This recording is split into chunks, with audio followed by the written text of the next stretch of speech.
Sahabat Oase Rohani Katolik yang terkasih, apa kabarnya Anda semua? Menjumpai Anda melalui acara Oase Rohani Katolik yang memberikan inspirasi rohani yang tentunya memperkuat iman kita semua. Dan saya mau menyapa untuk Oma Opa, Ibu Bapak semua, saudari-saudara yang terkasih, juga orang muda Katolik yang saya cintai. Dan pada hari ini kita berjumpa di hari Minggu biasa kedua. Dan tentunya sudah siap hadir bersama kita semua, Romo John Labatolok SDB, dan bersama dengan Alexandra Sisi. Apa kabarnya Romo John? Halo Ibu Sisi, salam sehat selalu. Salam sehat Kabar selalu. saya baik-baik saja.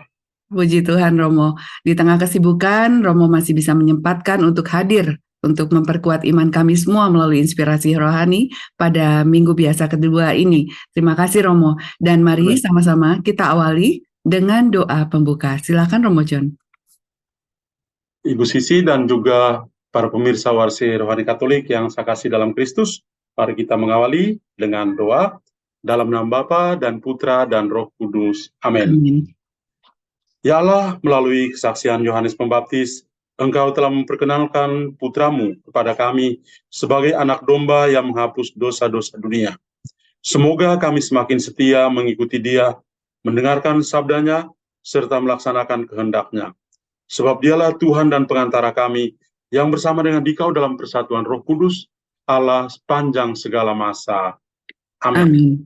Dalam nama Bapa dan Putra dan Roh Kudus. Amin. Amin. Terima kasih Romo John. Dan pada hari ini kita tentu saja akan memasuki segera perjumpaan kita dengan antifon pembuka, yaitu seluruh bumi hendaknya menyembah Dikau, ya Allah, dan bermazmur bagimu, meluhurkan namamu, ya Allah Maha Tinggi. Dan pada saat ini, mari sama-sama kita masuki bacaan pertama. Bacaan dari kitab Yesaya bab 49, ayat 3, dilanjutkan ayat 5 sampai 6. Tuhan berfirman kepadaku, Engkau adalah hambaku Israel, dan olehmu aku akan menyatakan keagunganku. Demikianlah firman Tuhan yang membentuk aku sejak dari kandungan untuk menjadi hambanya, yaitu untuk mengembalikan Yakub kepadanya dan supaya Israel dikumpulkan kepadanya, yang karenanya aku dipermuliakan di mata Tuhan dan Allahku menjadi kekuatanku. Beginilah firman-Nya, terlalu sedikit bagimu untuk hanya menjadi hambaku, hanya menegakkan suku-suku Yakub dan mengembalikan orang-orang Israel yang masih terpelihara. Maka aku akan membuat engkau menjadi terang bagi bangsa-bangsa, supaya keselamatan yang daripadaku sampai ke ujung bumi. Demikianlah sabda Tuhan. Syukur kepada Allah. Baik sahabat Oase Rohani Katolik yang terkasih, mari kita tanggapi bacaan dari kitab Yesaya dengan Mazmur tanggapan dari Mazmur 40. Lihatlah ya Tuhan, aku datang melakukan kehendak-Mu. Lihatlah ya Tuhan, aku datang melakukan kehendak-Mu. Aku sangat menanti-nantikan Tuhan. Lalu Ia menjengukku dan mendengar teriakku minta tolong. Ia memberikan nyanyian baru dalam mulutku untuk memuji Allah kita. Lihatlah ya Tuhan, aku datang melakukan kehendak-Mu. Kurban dan persembahan tidak Kau inginkan, tetapi Engkau telah membuka telingaku. Kurban bakar dan kurban silih tidak Engkau tuntut. Lalu aku berkata, lihatlah Tuhan, aku datang. Lihatlah ya Tuhan, aku datang melakukan kehendak-Mu. Sahabat Oase Rohani Katolik yang terkasih, mari kita lanjutkan dengan bacaan dari surat pertama Rasul Paulus kepada jemaat di Korintus, bab 1, ayat 1 sampai 3. Dari Paulus yang oleh kehendak Allah dipanggil menjadi Rasul Kristus Yesus, dan dari Sostenes, saudara kita, kepada jemaat Allah di Korintus, yaitu mereka yang dikuduskan dalam Kristus Yesus dan yang dipanggil menjadi orang-orang kudus, serta kepada sekalian saudara dimanapun yang berseru kepada nama Yesus Kristus, Tuhan mereka dan Tuhan kita. Kasih karunia dan damai sejahtera dari Allah, Bapa kita, dan dari Tuhan Yesus Kristus menyertai kamu. Demikianlah sabda Tuhan. Syukur kepada Allah. Allah. Baik sahabat Oase Rohani Katolik yang terkasih, kini kita buka hati kita siapkan diri kita untuk memasuki bait pengantar Injil, dilanjutkan dengan Injil Suci menurut Yohanes, bab 1 ayat 29 sampai 34. Haleluya, haleluya, haleluya. Haleluya, haleluya, haleluya.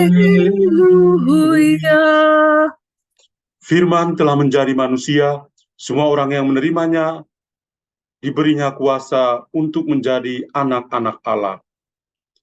Haleluya, Haleluya,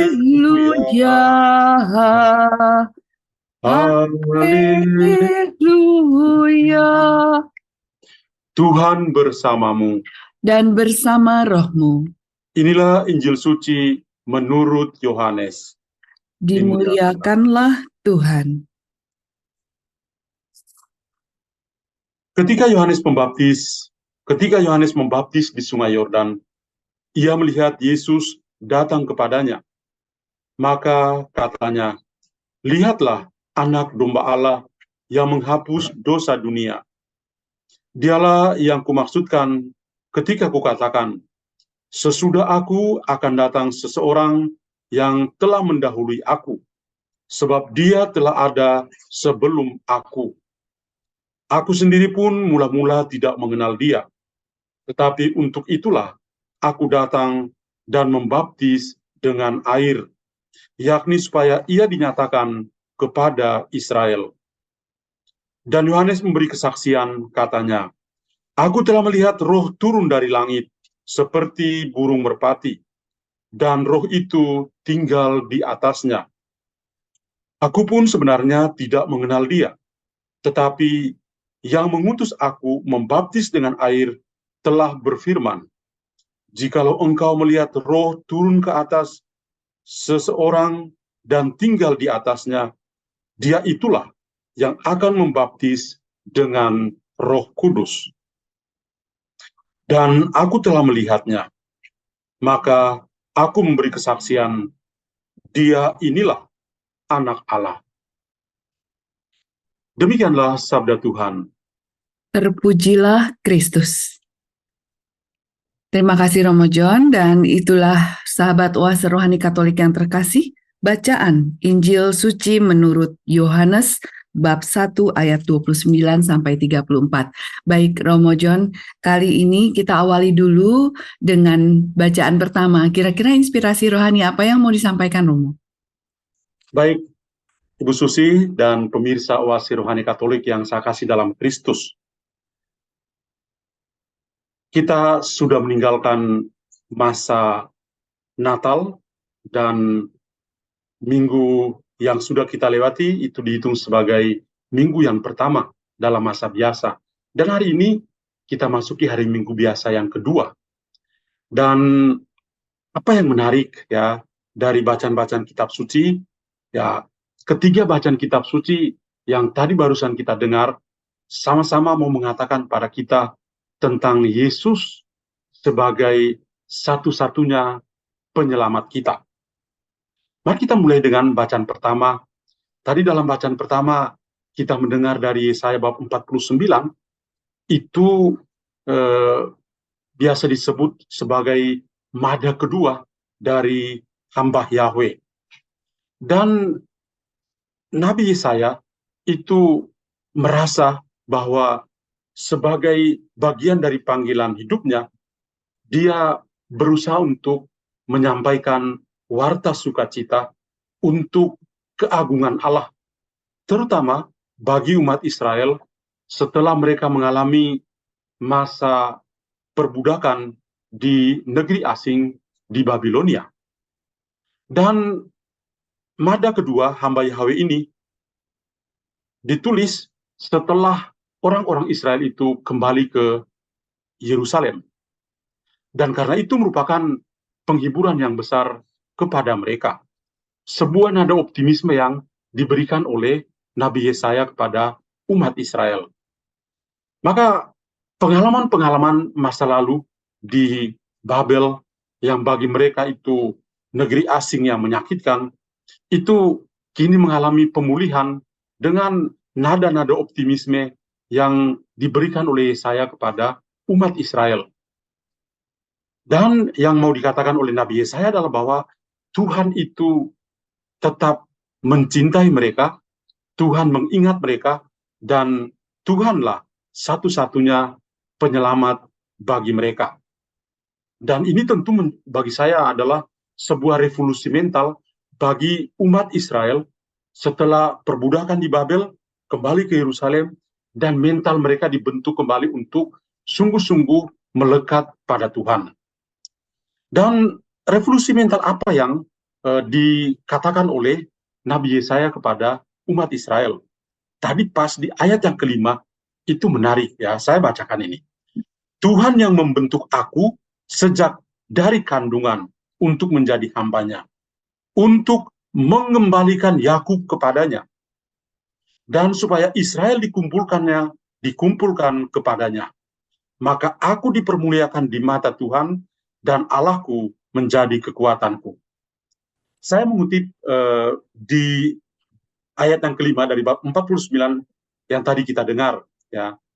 Tuhan yang membentuk aku sejak dari kandungan untuk menjadi hambanya, untuk mengembalikan Yakub kepadanya, dan supaya Israel dikumpulkan kepadanya, maka aku dipermuliakan di mata Tuhan, dan Allahku menjadi kekuatanku. Nah, bagi saya revolusi mental yang mau ditawarkan oleh Yesaya kepada umat Israel, pertama-tama Yesaya omong tentang pengalaman pribadinya, bahwa Tuhan sendirilah yang membentuk dia sejak masih dalam kandungan, dan dia dijadikan sebagai seorang hamba Tuhan. Lalu yang kedua, tugas perutusan yang diberikan oleh Tuhan kepada Yesaya sebagai seorang nabi adalah mengembalikan Yakub kepada Tuhan sendiri. Dan yang ketiga adalah supaya Israel itu bisa dikumpulkan kepada Tuhan. Dan dengan demikian, Tuhan itu tetap menjadi kekuatan bagi Nabi Yesaya. Maka fokus perhatian dari Nabi Yesaya yang dia tujukan kepada kita adalah bahwa Tuhan adalah satu-satunya penyelamat bagi bangsa Israel. Dalam situasi yang sulit apapun, Tuhan tetap mau menyelamatkan umatnya dengan mengutus nabinya seperti Yesaya untuk mewartakan warta penyelamatan kepada mereka. Itu kiranya pesan yang penting. Dan pesan yang kedua adalah bahwa tawaran keselamatan itu bukan hanya untuk orang-orang Israel, tapi untuk semua bangsa. Itu ada di ayat yang ke-6. Terlalu sedikit bagimu hanya untuk menjadi hambaku, untuk menegakkan suku-suku Yakub, dan untuk mengembalikan orang-orang Israel yang masih terpelihara. Tetapi aku membuat engkau menjadi terang bagi bangsa-bangsa, supaya keselamatan yang daripadaku sampai ke ujung bumi. Nah, bagi saya ini adalah kata kuncinya. Tuhan sebagai satu-satunya penyelamat untuk semua bangsa. Keselamatan universal, keselamatan untuk semua orang. Itu kiranya yang menjadi pesan utama dalam bacaan pertama. Baik, Romo. Iya, jadi bacaan pertama ini juga menjadi semacam motivasi bagi kami semua ya, Romo. Inspirasi rohani ini tadi terkait dengan revolusi mental, karena juga di mana kita baru menjalankan pekan biasa kedua. Jadi artinya ini masih semangat baru, di mana revolusi mental itu penting untuk bisa diingat selalu, mengingat bahwa Tuhan satu-satunya penyelamat kita. Nah, kira-kira Romo, apa yang bisa kami laksanakan di kehidupan sehari-hari ini yang tidak mudah sekarang ini, karena makin sulit kata orang di tahun ini, terkait dengan revolusi mental itu, Rom? Iya, Nabi Yesaya sebetulnya mau mengatakan pada bangsa Israel, revolusi mental yang dimaksudkan adalah pertobatan. Semangat pertobatan itulah yang harus mereka bangun setelah cukup lama mereka mengalami pengalaman yang berat di negeri asing, yaitu di Babel. Karena itu, ketika kembali ke Sion, mereka harus memulai hidup yang baru dengan semangat pertobatan, supaya mereka betul-betul hidup di hadirat Tuhan. Saya juga berpikir bahwa ya revolusi mental juga terjadi pada kita. Setelah kita melewati masa Natal yang sangat indah, kita mulai masa biasa, dan ini adalah pekan yang kedua. Tuhan mau supaya kita juga memiliki revolusi mental atau bertransformasi untuk menjadi manusia baru. Ya. Ya. Jadi nggak usah yang muluk-muluk kali ya Romo, kira-kira apa yang bisa kita lakukan atau kami lakukan dengan apa yang ada di seputar dekat-dekat dengan kegiatan-kegiatan dalam kegiatan kami. Bagaimana? Salah satu contoh adalah kesadaran kita bahwa ya kita ini orang berdosa. Ya. Jadi kita perlu bertobat. Kadang-kadang orang gampang lupa bahwa mereka adalah orang berdosa. Jadi kebiasaan-kebiasaan tertentu dalam kehidupan kita, dalam bertutur kata, kadang-kadang kita tidak sadar bahwa kekerasan verbal tertentu yang kita berikan pada orang di sekitar kita, mungkin bagi kita itu biasa-biasa. Tapi sebetulnya itu adalah dosa, itu menyakitkan, dan lain sebagainya. Revolusi mentalnya adalah, mari kita berusaha untuk berubah. Ya, baik Romo. Nah, kemudian kita lanjut Romo di bacaan kedua, di mana pada hari ini Rasul Paulus menyatakan kepada jemaat di Korintus, apa kiranya inspirasi rohaninya Romo? Iya, Santo Paulus itu sedang mengadakan perjalanan misioner yang kedua kalau kita baca dalam Kisah Para Rasul bab 18 ayat 1 sampai 18. Dan dalam perjalanan misioner yang kedua ini, dia lalu mendirikan jemaat atau gereja di Korintus. Dan dalam usahanya ini, ya ada banyak hal pembicaraan di antara mereka, orang-orang Korintus sebagai orang lokal, dan juga Paulus seorang misionaris. Dan setelah mendengar itu, inti dari pesan Santo Paulus kepada jemaat di Korintus adalah supaya mereka bisa bertumbuh menjadi kudus. Tadi kita mendengar sebuah nada optimisme yang diberikan pada mereka. Kepada jemaat Allah di Korintus, yaitu mereka yang dikuduskan dalam Kristus Yesus, dan yang dipanggil menjadi orang-orang kudus, dan semua orang dari segala tempat yang berseru kepada nama Tuhan Yesus Kristus, yaitu Tuhan mereka dan Tuhan kita. Nah, di sini lagi-lagi mirip dengan apa yang dikatakan dalam bacaan pertama. Keselamatan itu untuk semua orang. Dalam konteks Santo Paulus, kekudusan itu adalah panggilan untuk semua orang. Semua orang yang dibaptis itu dipanggil untuk menjadi kudus. Itu pesan yang singkat. Ya. Jadi kita semua dipanggil untuk menjadi kudus, dipanggil untuk mengalami keselamatan.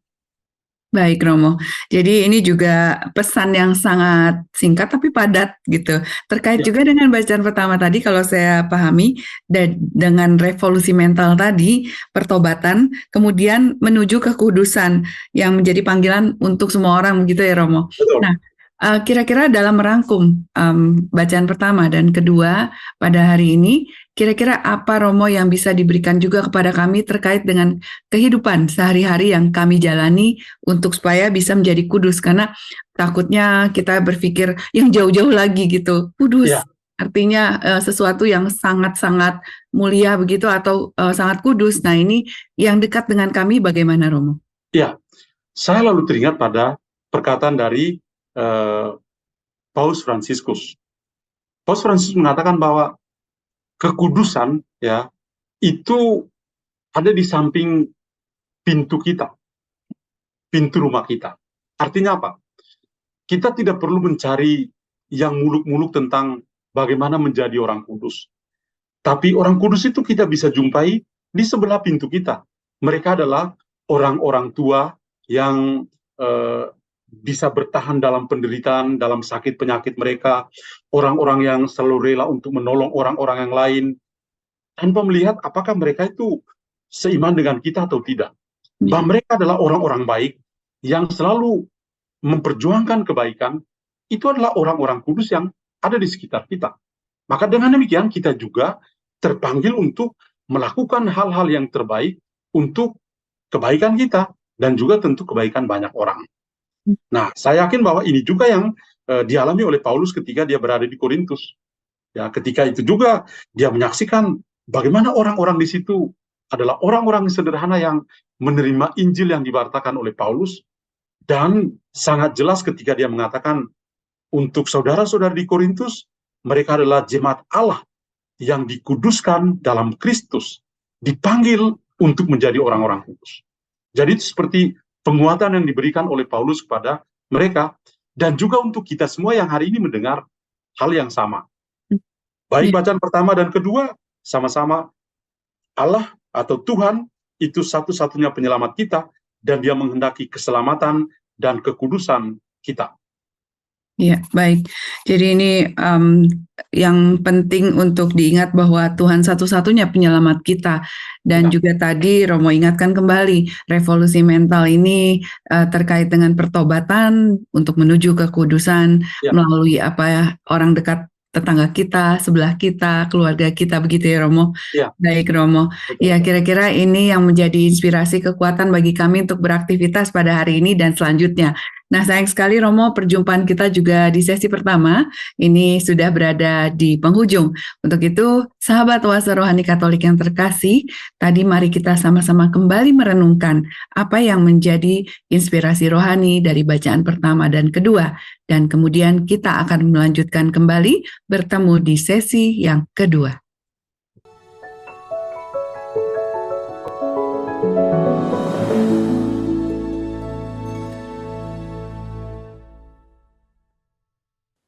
Sahabat Oase Rohani Katolik yang terkasih, kembali kita berjumpa di sesi kedua melalui Oase Rohani Katolik untuk Pekan Biasa kedua.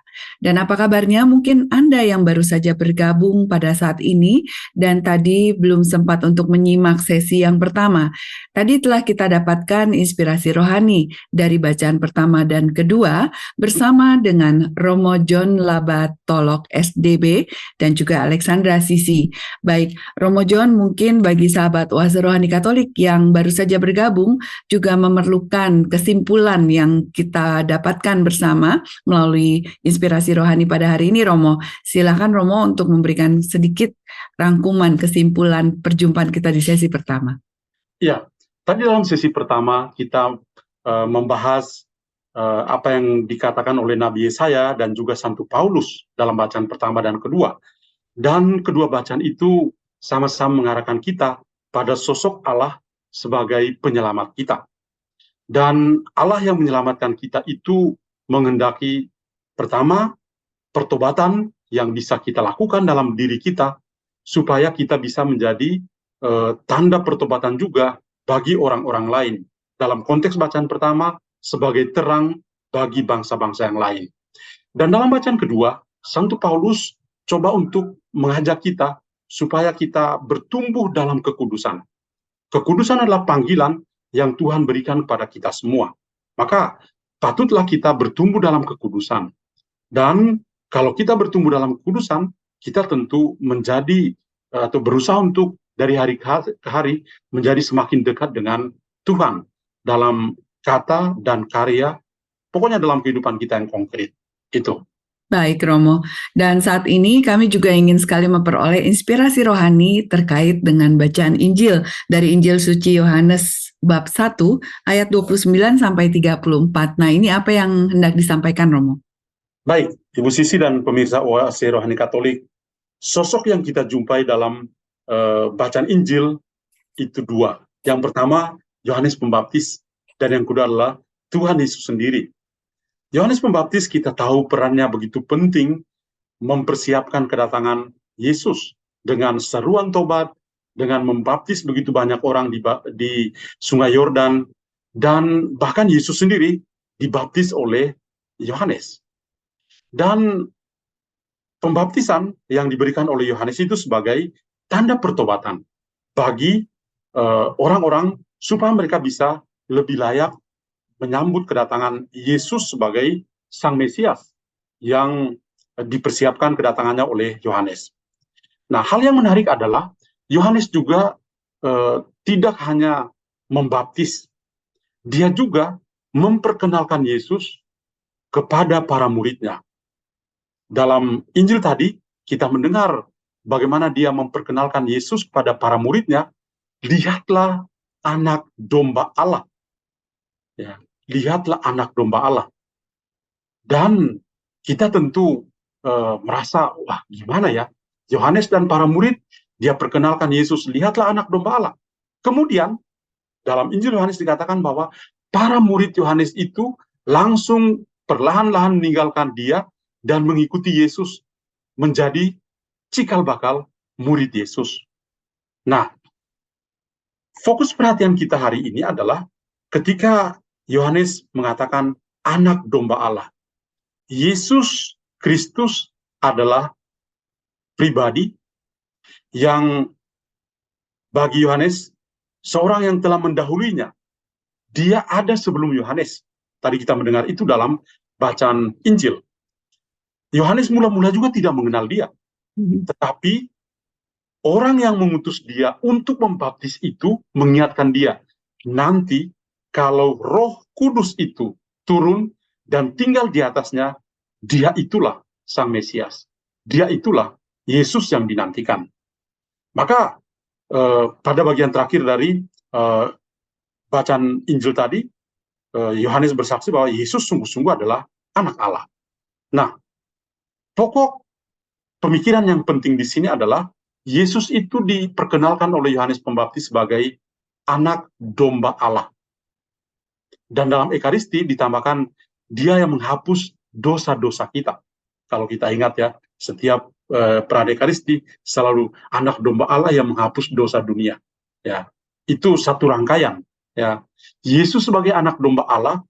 Ya, karena apa?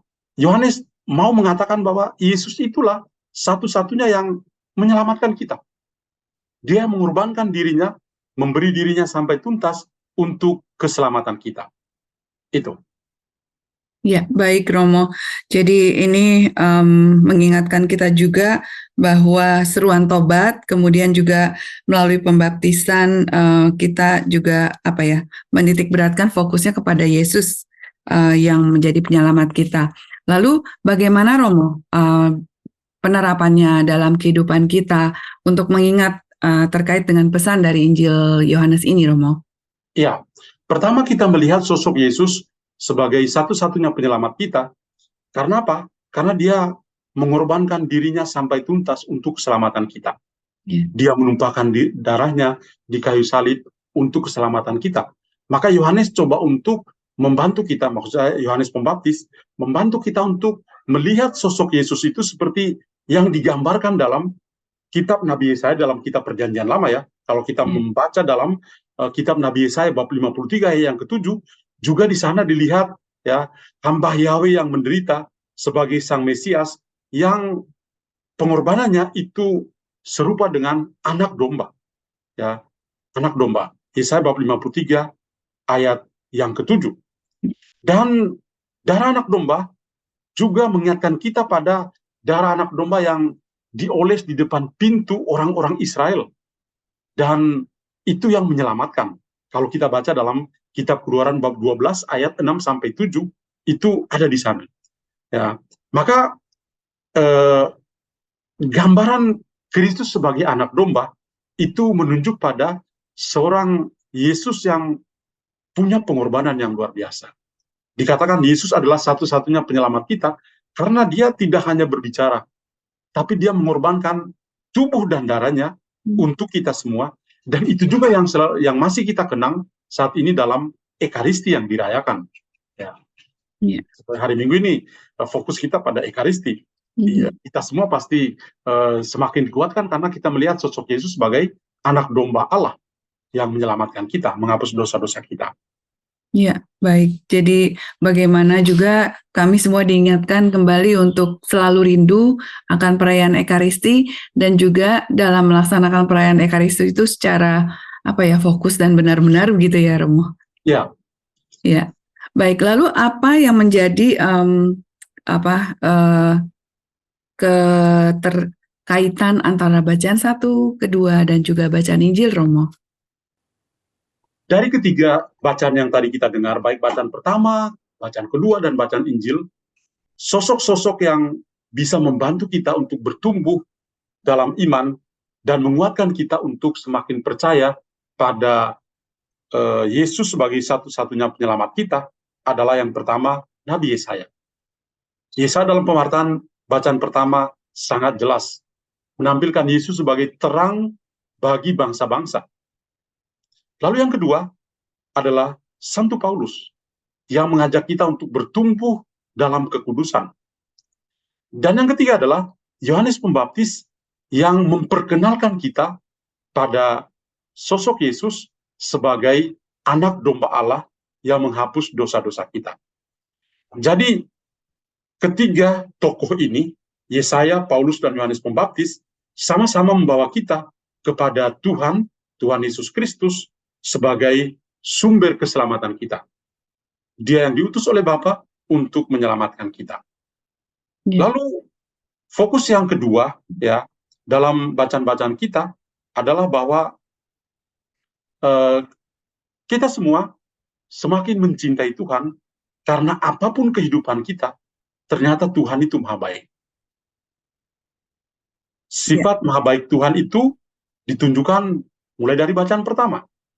Ketika bangsa Israel mengalami pengalaman yang sulit di Babilonia, Tuhan menyelamatkan mereka, membawa mereka kembali ke Israel, ke Yerusalem.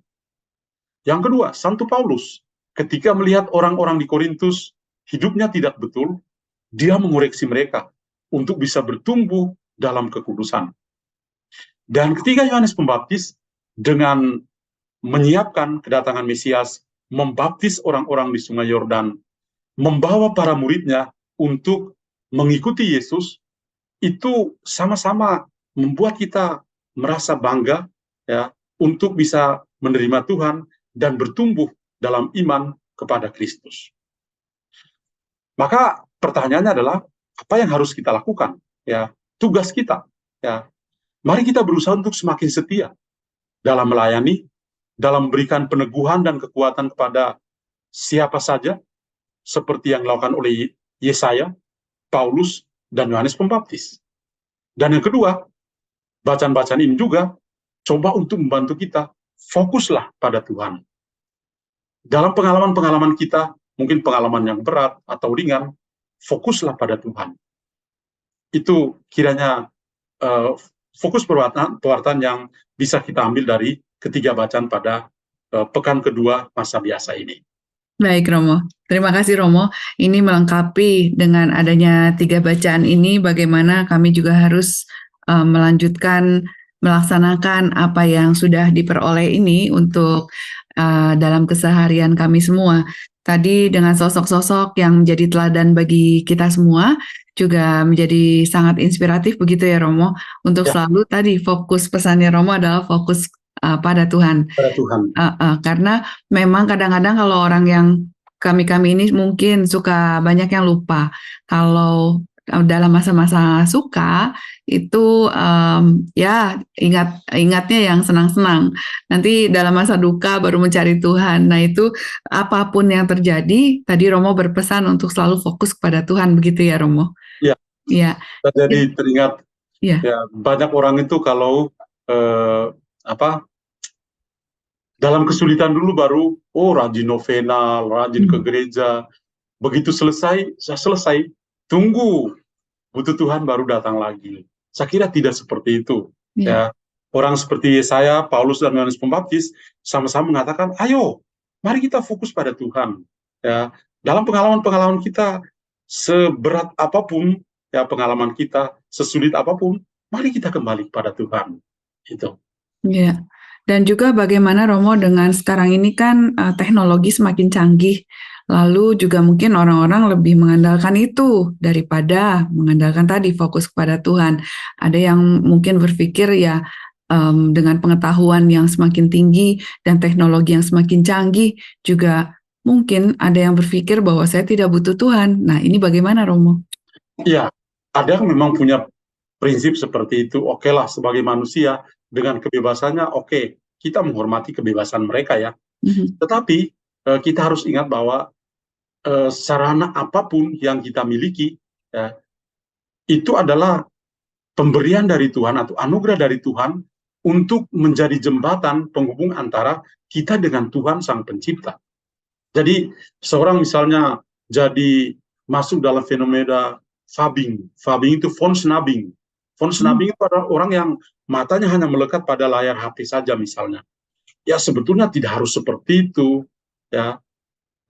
Handphone atau apapun yang kita miliki itu hanya sarana yang menjembatani kita dengan Tuhan, menjembatani kita dengan sesama kita. Ya, jadi tidak bisa menjadikan itu sebagai fokus utama, lalu melupakan sesama yang ada di sekitar kita dan juga Tuhan yang menciptakan itu. Itu kayaknya satu kekeliruan yang besar. Tapi itu kita harus menerima bahwa banyak orang hidupnya seperti itu. Ya.